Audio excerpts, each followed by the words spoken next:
Hello दोस्तों। मैं ओमपाल एक बार फिर से आपके अपने यूट्यूब चैनल ओम यादव स्टडी सेंटर पर आप सबका हार्दिक स्वागत करता हूं। कैसे हैं आप? आई होप ठीक होंगे। तो आज की जो हमारी क्लास होने वाली है, आज हम पढ़ेंगे हिस्ट्री, यानी प्राचीन इतिहास। अब प्राचीन इतिहास में क्या पढ़ेंगे वो मैं आपको बता देता हूँ, ठीक है। हिस्ट्री के बारे में आज हमारी पहली क्लास है, तो मैं आज आपको कुछ एमसीक्यू कराऊंगा। उससे पहले थोड़ी सी हम थ्योरी करेंगे। उसके बाद सारे एमसीक्यू ऐसे होंगे जो हमारे किसी न किसी एग्जाम में आ रखे हैं। तो मैं वही क्वेश्चन कराता हूं आपको जो हमारे एग्जाम में आ रखे होते हैं। तो अगर हम आज समझें इतिहास के बारे में, यानी प्राचीन इतिहास, तो प्राचीन इतिहास को एकदम बेसिक से स्टार्ट करें। तो आज का जो हमारा चैप्टर होगा उसमें हम पढ़ेंगे प्रागैतिहासिक काल। प्रागैतिहासिक काल। तो क्लास स्टार्ट करने से पहले यदि आप हमारे चैनल पर नए हैं तो चैनल को सब्सक्राइब करेंगे और बेल आइकन प्रेस करेंगे, जिससे कि आने वाली वीडियो की नोटिफिकेशन आपके पास सबसे पहले पहुंच सके। वीडियो को ज्यादा से ज्यादा अपने दोस्तों में शेयर करो। मुझे पूरा भरोसा है कि अगर आप इस क्लास को पूरा देखते हो तो आपको 100% इसमें से प्रॉफिट होने वाला है। लॉस कुछ नहीं होगा, आपका प्रॉफिट ही होगा। तो आइए स्टार्ट करते हैं। सबसे पहले मैंने यहाँ पे लिखा है प्राचीन इतिहास। अब इस प्राचीन इतिहास को हम इंग्लिश में बोलते हैं एशियंट हिस्ट्री। अब इतिहास का मतलब देखो क्या होता है। अगर हम यहाँ पे देखें तो इतिहास का मतलब होता है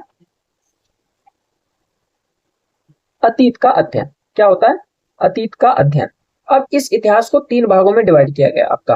पहला प्रागैतिहासिक काल, दूसरा आद ऐतिहासिक काल और तीसरा ऐतिहासिक काल, यानी pre historic period, proto historic period और हिस्टोरिकल पीरियड। ठीक है। जिसमें आज जो हम पढ़ेंगे वो हमारा होगा प्रागैतिहासिक काल, जिसमें आता है आपका पुरापाषाण काल, आपका मध्यपाषाण काल, नवपाषाण काल और ताम्रपाषाण काल। यानी प्रागैतिहासिक काल को चार पार्ट में डिवाइड किया गया आपका। ठीक है। इन चारों पार्ट के बारे में जानेंगे। इसमें थोड़ा थोड़ा जानेंगे हम कि इसके बारे में क्या है। जैसे पुरापाषाण काल के बारे में थोड़ा जानेंगे, मध्यपाषाण काल के बारे में जानेंगे और इन चारों के बारे में थोड़ा थोड़ा जानेंगे। तो आइए चलते हैं हम अगली स्लाइड पे। अगली स्लाइड है यानी इतिहास। इतिहास को क्या बोलते हैं? अतीत का अध्ययन ही हमारा क्या कहलाता है? इतिहास कहलाता है। ठीक है, ये चीज मैंने अभी बताई आपको। आगे हमारा है इतिहास के जनक की बात करें हम तो इतिहास के जनक कौन है?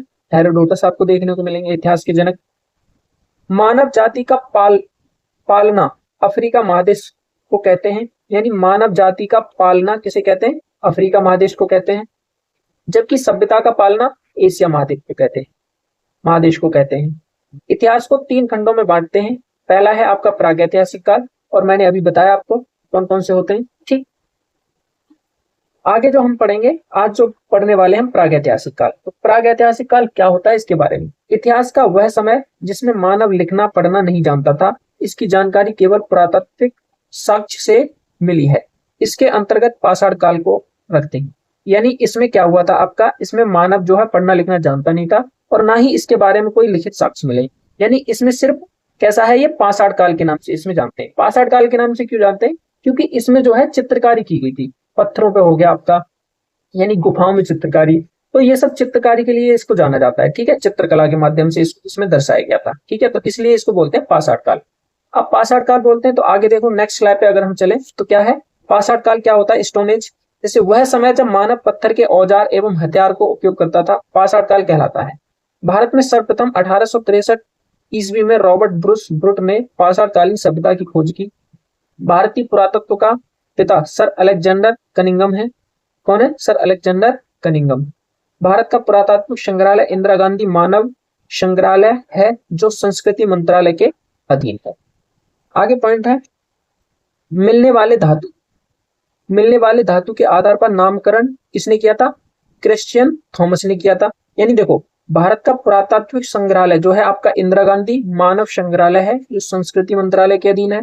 लेकिन जो मिलने वाले धातु के आधार पर नामकरण किसने किया था इसका? तो ये इंपॉर्टेंट पॉइंट हो जाता है, किसने किया था? थॉमस ने किया था। ठीक है, थॉमस, क्रिश्चियन थॉमस ने किया था। लिखावट के आधार पर अगर नामकरण पूछे तो किसने किया था आपका? जॉन ब्रूस ने किया था। किसने किया था? जॉन ब्रूस ने। अब पाषाण काल को भी चार भागों में बांटा गया है। तो यहाँ तक हमने समझा कि पाषाण काल में क्या था, आपके औजार वगैरह पत्थर के औजार होते थे। ठीक है, दीवारों पे उसी से औजारों से खोदते रहते थे, लिखते थे गुफाओं में। तो यही हमारा पाषाण काल है। ठीक है, अब देखो इनको पाषाण काल को भी इन्होंने चार पार्ट में डिवाइड किया है। पहला है हमारा पुरापाषाण काल, जिसको हम बोलते हैं पैलियोथिक पीरियड ये 20 लाख ईसा पूर्व से 12,000 ईसा पूर्व तक आपका रहा। इसमें क्या होता है आपका, इसको समझ लेते हैं। यह इतिहास का सबसे प्रारंभिक समय था। इस समय के मानव को यदि मानव कहा जाता है, इस समय का मानव खानाबदोश यानी खाद्य संग्राहक, अर्थात उसके जीवन का मुख्य उद्देश्य जानवरों की भांति ही अपना पेट भरना था। इस समय के मानव की सबसे बड़ी उपलब्धि क्या थी? आग थी। तो ये पॉइंट आपका हो जाता है कि इस समय आग का आविष्कार हो गया था। यहाँ पे क्या हो गया था? आग का आविष्कार। ये पत्थरों से आग जलाते थे, ठीक है, पत्थर को आपस में टकराते और वहां से आग जल रही थी। तो इन्होंने यहाँ तक क्या कर लिया था? पत्थरों का आग का आविष्कार कर लिया था इन्होंने। अब इनका मुख्य कार्य क्या था? ये देखो, जो आपने देखा होगा एक चित्र बना होता है बंदर से, पहले पहले झुक के चलते थे, फिर और थोड़ा सीधे हुए, फिर सीधे हुए, ऐसे करके वो, इसमें मैं लगाना भूल गया उसको। आगे पॉइंट जो हमारा है, इस समय मानव पत्थर के बड़े बड़े औजारों का इस्तेमाल शिकार करने के लिए करते थे, ठीक है। तो जो औजार होते थे, पत्थरों के औजार बनाते थे और उनका क्या करते थे? इस्तेमाल करते थे शिकार करने के लिए। इसी समय मानव ने चित्रकारी करना प्रारंभ किया था। तो मैंने अभी बताया कि चित्रकारी करते थे गुफाओं में। भीमबेटका की गुफाओं में पुरापाषाण काल के चित्र देखने को मिलते हैं, जो मध्य प्रदेश के अब्दुल्लागंज यानी रायसेन में स्थित है। तो भीमबेटका की गुफा कहाँ पे? आपको मध्य प्रदेश और अब्दुल्लागंज के रायसेन में स्थित है, ठीक है। आगे अगर हम स्लाइड पे चले तो आगे हमारा क्या है? मध्यपाषाण काल। दूसरा पॉइंट हमारा आता है मध्यपाषाण काल। देखो, जो हम अभी ये पढ़ रहे हैं इसी में से सारे क्वेश्चन है। मैं आपके कम से कम 30 क्वेश्चन कराने वाला हूँ, तो बहुत बहुत इंपोर्टेंट हो जाएंगे, ठीक है, आपके हर एग्जाम के लिए। जिसमें हिस्ट्री आती है, आपको पूछता है, तो सबके लिए इंपोर्टेंट। दूसरा मध्यपाषाण यानी मीजोलिथिक पीरियड। ये 12,000 ईसा पूर्व से क्या थी? 10,000 ईसा पूर्व तक थी। कौन सी? Mesolithic period. इस काल के बारे में सर्वप्रथम जानकारी करसाइल ने 1867 ईस्वी में दिया था। यह पुरापाषाण काल के बाद का काल था, यानी पहले पुरापाषाण था, फिर मध्यपाषाण। इस समय मानव के हथियार छोटे आकार के थे, इसलिए इन्हें माइक्रोलिथिक कहते हैं। इस समय के मानव की सबसे प्रमुख कार्य क्या थी? अंत्येष्टि यानी अंतिम संस्कार। यानी इनका मतलब ये था कि यहाँ पे क्या था? इनके जो हथियार थे वो जो पुरापाषाण काल में थे उससे छोटे बनाने लग गए थे। और ये आपको याद रखना है, प्रमुख कार्य क्या था इनका? अंत्येष्टि कार्यक्रम यानी अंतिम संस्कार। ये क्या था? इनका प्रमुख कार्य था। इसी काल में मानव के अस्थिपंजर का सबसे पहला अवशेष प्रतापगढ़ के यूपी में, प्रतापगढ़ कहाँ है आपका? यूपी में, यूपी के सराय नाहर तथा मैदहा नामक स्थान पर से प्राप्त हुआ है, ठीक है। तो ये भी पॉइंट याद रखेंगे। अगली स्लाइड पे अगर हम चलें तो अगली स्लाइड है हमारी नवपाषाण काल। अब देखो, हमने पढ़ा पुरापाषाण काल। पुरापाषाण काल में क्या था? आग का आविष्कार कर लिया था, ये प्रमुख था। फिर हमने पढ़ा मध्यपाषाण काल, इसमें क्या था? अंत्योष्टि हमने प्रमुख माना। हथियार जो औजार थे उनको छोटा करके बनाने लग गए थे वो, यानी बनाते किसका थे? पत्थरों का ही, लेकिन छोटा बनाने लग गए थे। अब इसमें जो पॉइंट आएगा, नव या उत्तर पाषाण काल इसको बोलते हैं। क्या बोलते हैं? नव या उत्तर पाषाण काल। न्यूलिथिक पीरियड, ये 10,000 ईसा पूर्व से लेकर 3,000 ईसा पूर्व तक चला है। इस काल के बारे में सर्वप्रथम जानकारी सर जॉन लुबाक ने 1865 ईस्वी में प्रस्तुत किया था। इस काल में मानव ने आवास बना लिया था। मानव ने क्या था? नेगी आवास यानी रहने के लिए इन्होंने घर बना लिया था, घर जैसा टाइप का ये रहने लगे थे। तथा कृषि तथा पशुपालन भी प्रारंभ किया था, यानी कृषि और पशुपालन भी इन्होंने प्रारंभ कर दिया था। मानव ने इस काल में पहिए का आविष्कार कर दिया था तथा मन के घड़ा की खोज की थी। अब पहिया कैसे थे? तो जैसे औजारों से ही बनाते थे, अपने जो औजार बनाते थे लकड़ी पत्थरों से, उसी को जैसे लकड़ी मान लो काट दी इन्होंने और उसको ऐसे खींच के गोल गोल घुमा के ला रहे हैं, तो उसी से इनको क्या हो गया कि पहिए का आविष्कार इन्होंने कर दिया, ठीक है। उनकी इसके दिमाग में आ गया होगा कि ये घूम रहा है ऐसे, तो हम इसको गोल गोल करके घुमा भी सकते हैं। नेक्स्ट पॉइंट, कर्नाटक के मैसूर के पास संगन कल्लू नामक नवपाषाण कालीन पुरास्थल से राखे टीले प्राप्त हुए। कहां से? कर्नाटक के मैसूर के पास से संगन कल्लू नामक नवपाषाण कालीन पुरास्थल प्राप्त हुए आपके। अगला पॉइंट जो हमारा है, पशुपालन का साक्ष्य भारत में आदमगढ़। आदमगढ़ कहाँ है आपका? मध्य प्रदेश में, तथा बागौर राजस्थान से प्राप्त हुआ है। क्या? पशुपालन के साक्ष्य, ठीक है।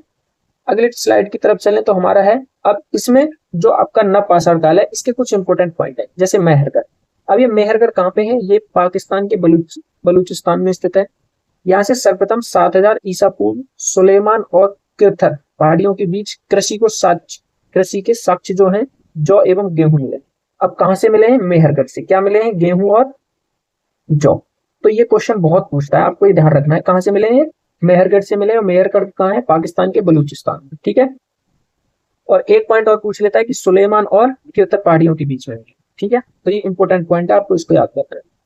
सेकंड पॉइंट है बुर्जहोम। अब बुर्जहोम हमारा कहाँ है, जम्मू कश्मीर में। कहाँ पे, कश्मीर में अवस्थित है। यहाँ गर्तावास का प्रमाण मिला है, यहाँ के मालिक के साथ कुत्ते को दफनाने के साक्ष्य मिले।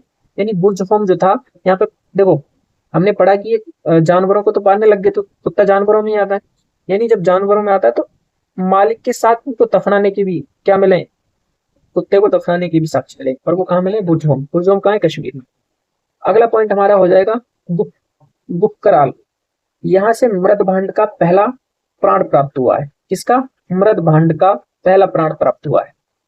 नेक्स्ट है हमारा कोल्डिहवा। कोल्डिहवा कहाँ है, यह उत्तर प्रदेश के बेलन घाटी में स्थित है। यहाँ पर चावल का प्राचीनतम साक्ष्य 6000 ईस्वी ईसा पूर्व मिला है। यानी चावल का अगर हम बात करें कि सबसे पहले चावल का प्राचीनतम साक्ष्य कहां से मिला है, तो कोल्डिहवा से प्राप्त हुआ है। कहां से, कोल्डिहवा। और कोल्डिहवा कहाँ है आपका, उत्तर प्रदेश के बेलन घाटी में स्थित है। तो ये बहुत ही इंपोर्टेंट पॉइंट है, क्योंकि इन्हीं से क्वेश्चन पूछते हैं आपकी कि चावल कहाँ से प्राप्त हुआ, गेहूं कहाँ से प्राप्त हुआ, जौ कहाँ से प्राप्त हुआ, आपका कुत्ते दफनाने के साक्ष्य कहाँ से मिले हैं। तो ये सारे पॉइंट आपके इंपोर्टेंट हो जाते हैं एग्जाम पॉइंट ऑफ व्यू से। नेक्स्ट जो है हमारा पॉइंट चिरांद। यह बिहार के सारण जिले में स्थित है। चिरांद की अगर हम बात करें तो कहाँ पर है ये, बिहार के सारण जिले में स्थित है। यहाँ से प्रचुर मात्रा में हड्डी के उपकरण प्राप्त हुए। ठीक है, तो हड्डी के उपकरण की अगर बात की जाए तो कहाँ से मिले, चिरांद से। और ये कहाँ पे, बिहार में। अगला पॉइंट है हमारा लोहुरा देह।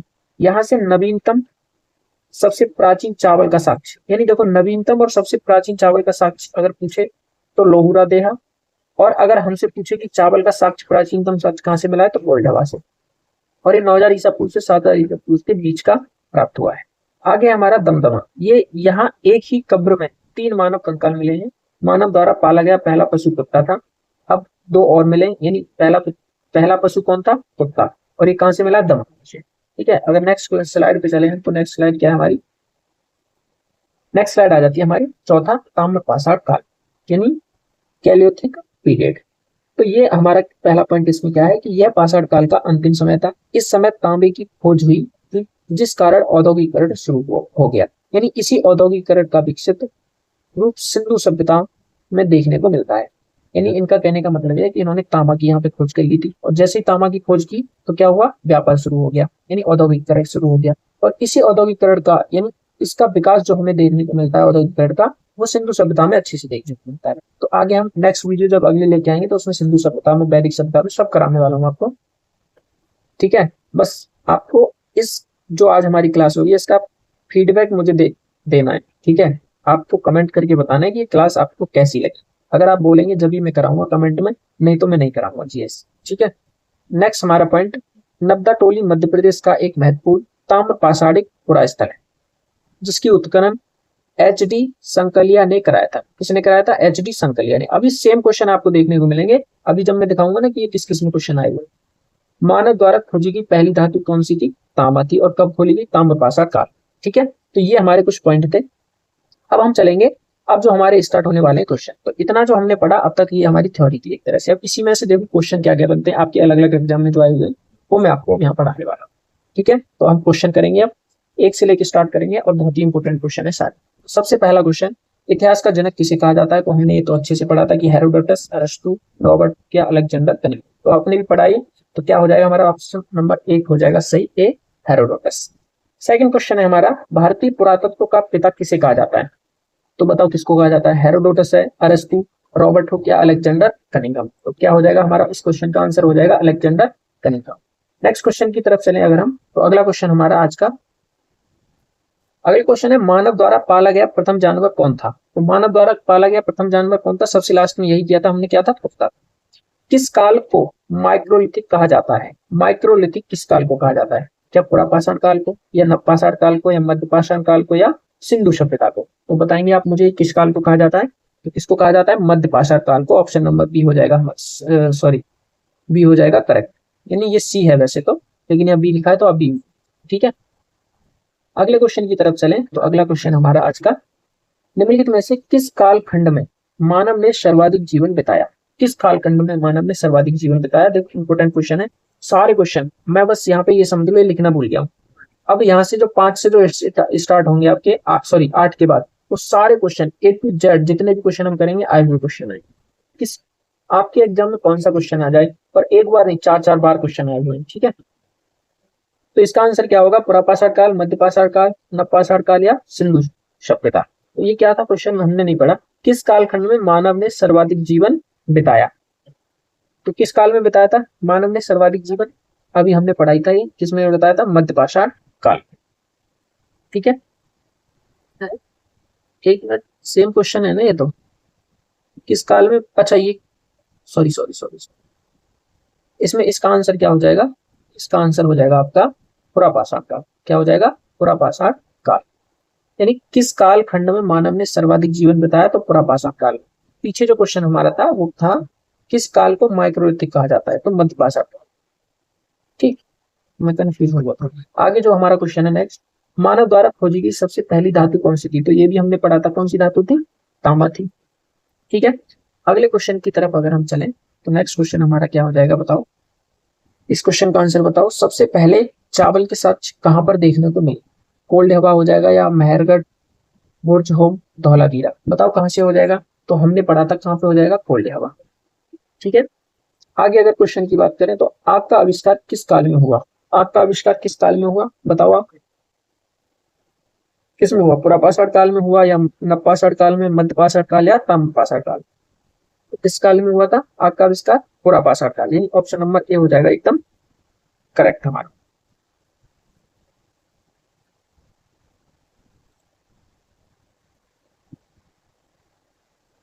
नेक्स्ट क्वेश्चन की अगर बात करें तो नेक्स्ट क्वेश्चन क्या है हमारा? आग का आविष्कार किस काल में हुआ? तो आग का आविष्कार किस काल में हुआ था? क्या पुरापाषाण काल में हुआ था, नवपाषाण काल में, या मध्यपाषाण काल या ताम्रपाषाण काल? ऑप्शन नंबर 8 का आंसर क्या होगा? पुरापाषाण काल। क्या हो जाएगा? पुरापाषाण काल। अगले क्वेश्चन की तरफ मूव आउट करते हैं। नेक्स्ट क्वेश्चन हमारा, वीडियो बफर हुई थी क्या? नेक्स्ट क्वेश्चन, पहिए का आविष्कार किस काल में हुआ? पहिए का आविष्कार किस काल में हुआ? पुरापाषाण काल, नवपाषाण काल, मध्यपाषाण काल या ताम्रपाषाण काल? तो ये सारे क्वेश्चन हमने अभी किए हैं। बताओ किस काल में हुआ था? तो हमारा हो जाएगा आंसर नवपाषाण काल। ऑप्शन नंबर बी एकदम करेक्ट हो जाएगा। सारे क्वेश्चन आए हुए हैं, आपको क्लास अंत तक देखनी है। और जितने भी हम आज जो क्वेश्चन कर रहे हैं, अगर आप इसका रिस्पॉन्स देते हो सही से तो मैं आपको ऐसे ही वन लाइनर क्वेश्चन बहुत सारे करा दूंगा, यानी जो आपको बहुत ही फायदा, यानी वन शॉर्ट वीडियो से लेके आऊंगा मैं। नेक्स्ट क्वेश्चन है हमारा, कहां पर मानव गड्ढे खोदकर निवास करता था? तो कहां पे करता था? क्या कोल्डी हवा में करता था, मेहरगढ़, बुर्ज होम या धौलावीरा? तो इस क्वेश्चन का जो आंसर होगा हमारा ऑप्शन नंबर सी हो जाएगा, बुर्ज होम। अगली स्लाइड की तरफ चलते हैं। अगली स्लाइड है हमारी, भीमबेटका की गुफाएं किसके लिए प्रसिद्ध है? तो खनिज के लिए प्रसिद्ध है, या बौद्ध प्रतिमाएं हैं, या गुफाओं के शैल चित्र के लिए? इनमें से कोई नहीं। तो देखो हमने पढ़ा था कि क्या था, गुफाओं में क्या करते थे? चित्रकारी करते थे। तो शैल, गुफाओं के शैल चित्र के लिए। ऑप्शन नंबर क्या हो जाएगा हमारा? ऑप्शन नंबर सी एकदम करेक्ट हो जाएगा। इसका आंसर क्या हो जाएगा? ऑप्शन नंबर सी, शैल चित्र के गुफाओं के लिए। ऑप्शन नंबर 12 है, नवपाषाण युग में भारतीय उपमहाद्वीप के उत्तर पश्चिमी क्षेत्रों में निम्नलिखित में से किस स्थान पर कृषि के अभ्युदय के प्रारंभिक प्रमाण प्राप्त हुए हैं? तो क्या मुंडीगाग से हुए हैं, मेहरगढ़ से हुए हैं, दम्ब सादात से हुए हैं, या बालाकोट से हुए हैं? बताओ इसका आंसर मुझे कहां से हुए हैं? तो हमारा ऑप्शन नंबर बी एकदम करेक्ट हो जाएगा, मेहरगढ़ से। अगले क्वेश्चन की तरफ चले हम। तो अगला क्वेश्चन हमारा होने वाला है 13 नंबर। 13 नंबर क्वेश्चन क्या है? राग का टीला निम्नलिखित किस नवपाषाणिक स्थल से संबंधित है? तो किससे है? क्या बुद्धिहाल से है, कोल्ड से है, संगन कल्लू से है, या ब्रह्मगिरी से है? तो बताओ इस क्वेश्चन का आंसर क्या हो जाएगा? तो इस क्वेश्चन का आंसर जो हमारे यहाँ होने वाला है ऑप्शन नंबर सी हो जाएगा, संगन कल्लू। ठीक है, तो देखो हम आगे भी जो वीडियो लेके आएंगे तो मैं टॉपिक वाइज आपको क्वेश्चन कराऊंगा। जैसे आज का जो हमारा है ये प्रागैतिहासिक काल, तो इससे आगे जो आपका आएगा आदि ऐतिहासिक काल, यानी उसमें सिंधु सभ्यता होगा आपका। उसके बाद ऐतिहासिक काल, फिर मीडिएवल हिस्ट्री, यानी सारा मैं आपको कराने वाला हूँ इस पे ऐसे ही। ठीक है, आपको क्या करना है, अगर आपकी वीडियो पसंद आती है तो वीडियो को कमेंट करें, शेयर करें, और कमेंट तो करना ही है, लाइक भी करना है। नेक्स्ट क्वेश्चन की अगर बात करें हमारा, तो भीमबेटका किसके लिए प्रसिद्ध है? देखो ये पीछे भी हमने अभी किया क्वेश्चन, तो ये 2 बार आया अलग अलग एग्जाम में, किस वजह से 2 बार लिखा हुआ है यहाँ पे। भीमबेटका किसके लिए प्रसिद्ध है? तो गुफाओं के शैल चित्र के लिए हमने किया था। ठीक है, दोनों बार अलग अलग। देखो यहाँ पे भीमबेटका किसके लिए प्रसिद्ध है, एक बार ये आया और एक बार आपको देखने को मिलेगा यहाँ पे, देखो ये भीमबेटका की गुफाएं किसके लिए प्रसिद्ध है। तो ये दोनों बार अलग अलग क्वेश्चन आया और अलग अलग एग्जाम में, इस बार आपको 2 बार देखने को मिल रहा है इस वजह से। 15 क्वेश्चन की बात करें तो रॉबर्ट ब्रूस तो थे, कौन थे? एक, क्या भूगर्भ वैज्ञानिक थे, पुरातत्वविद थे, पुरा वनस्पति शास्त्री थे या इतिहासकार थे? बताओ कौन थे? तो ये हमारा इसका आंसर हो जाएगा पहला ए, क्या हो जाएगा? भूगर्भ वैज्ञानिक। भारतीय उपमहाद्वीप में कृषि के प्राचीनतम साक्ष्य प्राप्त हुए हैं, तो प्राचीनतम साक्ष्य किस उपमहाद्वीप में प्राप्त हुए हैं? तो क्या ब्रह्मगिरी से प्राप्त हुए हैं, बुर्जहोम से प्राप्त हुए हैं, कोल्डिवा से प्राप्त हुए हैं या मेहरगढ़ से? तो बस बताओ इस क्वेश्चन का करेक्ट आंसर क्या हो जाएगा? आंसर करके बताओ मुझे, क्या हो जाएगा इसका? मेहरगढ़। क्या हो जाएगा? मेहरगढ़। ऑप्शन नंबर डी हो जाएगा करेक्ट इस क्वेश्चन का आंसर। अगले क्वेश्चन की अगर तरफ चले हम, तो नेक्स्ट क्वेश्चन हमारा क्या है? हड्डी से निर्मित आभूषण भारत में मध्य पाषाण काल के संदर्भ में प्राप्त हुए। तो किसके संदर्भ, यानी कहाँ पे प्राप्त हुए? क्या सराय नाहर राय से या महदहा से या लेकहिया से या चोपनी मांडो से? तो कहां से प्राप्त हुए हैं ये हमारे? तो ये हुए महदहा से। ऑप्शन नंबर बी क्या हो जाएगा? एकदम करेक्ट इस क्वेश्चन का आंसर। नेक्स्ट क्वेश्चन की बात करें तो नेक्स्ट क्वेश्चन है, निम्नलिखित में से किसको चाल को लेते युग भी कहा जाता है? तो चाल को लेते युग किसको कहा जाता है? बताओ। ये तो हमने किया था, अच्छे से पढ़ा था। किसको बोलते हैं? ताम्र पाषाण युग को। किसको? ताम्र पाषाण युग को, जिसमें तांबे की खोज हुई थी, इस वजह से इसको क्या बोलते हैं? ताम्र पाषाण युग। ठीक है। नेक्स्ट क्वेश्चन की तरफ अगर चले हम, तो नेक्स्ट क्वेश्चन हमारा क्या है? कोपेनहेगन संग्रहालय की सामग्री से पाषाण, कांस्य और लौह युग का त्रियुगीय विभाजन किया था। तो किसने किया था? क्या थॉमसन ने किया था, क्या लुम्बार्क ने किया था, टेलर ने किया था या चाइल्ड ने किया था? इस क्वेश्चन का करेक्ट आंसर क्या होने वाला है? थॉमसन। क्या हो जाएगा? थॉमसन इस क्वेश्चन का करेक्ट आंसर हो जाएगा। अगले क्वेश्चन की तरफ चले, क्वेश्चन नंबर 20 हमारा है, भारत में किस शैलाश्रय से सर्वाधिक चित्र प्राप्त हुए? यानी कौन सी ऐसी शैलाश्रय है, यानी कौन सा ऐसा आश्रय है, जैसी गुफा है, जिससे सबसे ज्यादा क्या हुए? चित्र प्राप्त हुए। तो मैंने आपको बताया था ये औजार पत्थरों के औजार बनाते थे और उसी में चित्रकारी करते रहते थे। तो किससे हुए? क्या घघरिया से हुए या लेखाहिया से हुए, भीमबेटका या आदगढ़ से हुए? तो हमारे इस क्वेश्चन का आंसर क्या होने वाला है? भीमबेटका। क्या होना है? भीमबेटका, क्योंकि ये ज्यादातर अपना समय भीमबेटका में गुजारते थे, गुफाओं में। नेक्स्ट क्वेश्चन जो है हमारा, एक ही कब्र से 3 मानव कंकाल निकले हैं। तो कहां से निकले हैं बताओ? क्या सराय नाहर राय से निकले हैं, या दमदमा से निकले हैं, महदाह से निकले या लंकनाज से निकले? कहां से निकले बताइए? क्वेश्चन का आंसर क्या हो जाएगा हमारा? दमदमा। ऑप्शन नंबर बी हो जाएगा करेक्ट, दमदमा। नेक्स्ट क्वेश्चन का आंसर अगर हम देखें तो क्या है? निम्न में से कौन सा स्थल प्रागैतिहासिक चित्रकला के लिए प्रसिद्ध है? तो कौन सा स्थल प्रागैतिहासिक चित्रकला की प्रसिद्ध है? बताओ मुझे कौन सा है। अब देखो ये क्वेश्चन आपका फिर से आ गया, यानी इस क्वेश्चन का अगर हम आंसर करें तो क्या हो जाएगा? भीमबेटका। भीमबेटका आपका 4 बार क्वेश्चन आया इसमें, और अलग अलग टाइप से। देखो एक बार यहाँ पे आया, पिछली बार हम पीछे स्लाइड में हमसे पूछा था, ये यहाँ पे देखो पूछ लिया ये। तो ये सारे क्वेश्चन जो मैं करा रहा हूँ किसी न किसी एग्जाम में आए हुए हैं, ऐसा एक भी क्वेश्चन नहीं है जो ना आया हो। नेक्स्ट क्वेश्चन क्या है? भीमबेटका की गुफाएं कहाँ स्थित हैं? अब देखो ये फिर से आ गया हमारा, तो कहाँ स्थित है बताओ भीमबेटका की गुफाएं? तो हमने पढ़ा है, क्या भोपाल में है, पंचमढ़ी में है, सिंगरौली में है या अब्दुल्लागंज रायसेन में है? तो ऑप्शन नंबर डी हो जाएगा correct, Abdullaganj Raisen. Question number 24 की तरफ चलते हैं, तो उस स्थान का नाम बताइए जहां से प्राचीनतम स्थायी जीवन के प्रमाण मिले। तो उस स्थान का नाम मुझे बताओ, क्या है? धौलावीरा है या किले गुल मोहम्मद है या कालीबंगा है या मेहरगढ़? तो उस स्थान का मुझे नाम बताओ, क्या हो जाएगा? मेहरगढ़। मेहरगढ़ क्या हो जाएगा? मेहरगढ़। मेहरगढ़ नहीं, ऑप्शन नंबर डी हो जाएगा करेक्ट। नेक्स्ट क्वेश्चन की तरफ चलें, तो नेक्स्ट क्वेश्चन है हमारा 25 नंबर, भारतीय पुरातत्व सर्वेक्षण निम्नलिखित विभागों मंत्रालयों में से किसका संलग्न कार्यालय है? किसका संलग्न कार्यालय है ये?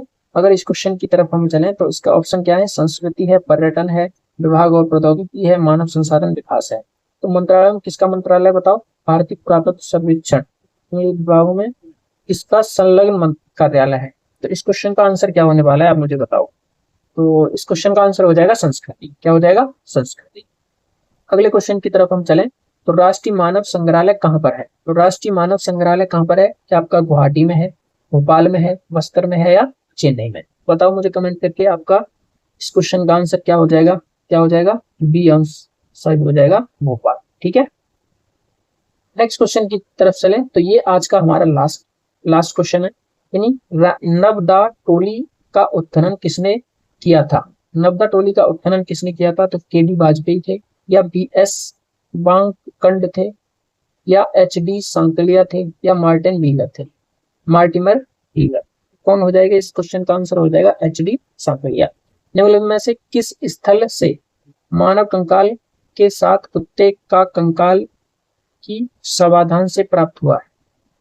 यानी मानव कंकाल के साथ कुत्ते का भी सब मिला है, वो ऐसा कौन सा जगह है? तो क्या ब्रह्मागिरी है, चिरांद है, बुर्जहोम है, या मास्की? तो इसका आंसर क्या हो जाएगा? बुर्जहोम। क्या हो जाएगा? बुर्जहोम से हमें प्राप्त हुआ है। तो जितने भी हमने फैक्ट जो शुरू में पढ़े थे उसी से आपके सारे क्वेश्चन थे। इसी तरह से मैं आगे भी क्लास लेके आऊंगा। अगर आप कमेंट करके मुझे बताते हैं कि आपकी क्लास कैसी लगी, और अगर आपको क्लास अच्छी लगी तो पहले उसको कमेंट शेयर करें अपने दोस्तों में, और अगर चैनल पर नए हैं तो चैनल को सब्सक्राइब। ठीक है, मैथ की क्लास हमारी होती है, तो कल आपकी मैथ की क्लास होने वाली है। ठीक है, इसी टाइम, यानी डेली हमारी सुबह 9 AM पे क्लास होती है। ठीक है, आज किसी कारणवश आपकी क्लास, सॉरी, कल किसी कारणवश नहीं हो पाई थी, लेकिन आज आपको उसी टाइम पे मिल गई, तो डेली इसी टाइम पे मिलेगी आपको क्लास। ठीक है, आपको क्या करना है, ज्यादा से ज्यादा इस वीडियो को शेयर करें। देखो, ये क्वेश्चन ढूंढने में ये सब टाइम लगता है, लेकिन मैं लेके आ रहा हूँ, इससे 100% आपको प्रॉफिट मिलने वाला है। ऐसा नहीं है कि आपको ये ऐसे ही मैंने दे रहा हूँ। तो क्लास देखने के लिए धन्यवाद। मिलते हैं नेक्स्ट वीडियो में, तब तक के लिए जय।